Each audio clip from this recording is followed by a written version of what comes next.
Hello everyone, সকালবেলা উঠে আমার মতো কে কে ল্যাদ খাও একটু বলবে তো আমাকে। আমি এখানে সকালবেলা উঠে ল্যাদ খাচ্ছিলাম। আর জানো তো, কালকে না আমার একটা ভুল হয়ে গিয়েছে। আমি একটা ভিডিওই, যেটা আমি ডে 13-এ পোস্ট করেছিলাম না, সেটা ডে 15-এ পোস্ট হয়ে গিয়েছে ভুল করে। আমি না অতটা লক্ষ্য করিনি, তো সেটার জন্য সরি সবাইকে। আর এই ভিডিওটা সেই জন্য আমি সকালবেলা পোস্ট করে দিয়েছি ডে 15-এ। তো সকালবেলা খাওয়া দাওয়া করে পড়তে চলে এসেছিলাম সোনুদের বাড়িতে।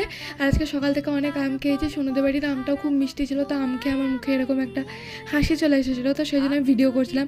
দুপুরবেলা এসে ভাত খেয়েছিলাম। জানো তো, আমার নিজের থালার ভিডিও করতে ভুলে গিয়েছি, সেই জন্য বাবার থালার ভিডিও করেছে এখানে তোমাদের জন্য।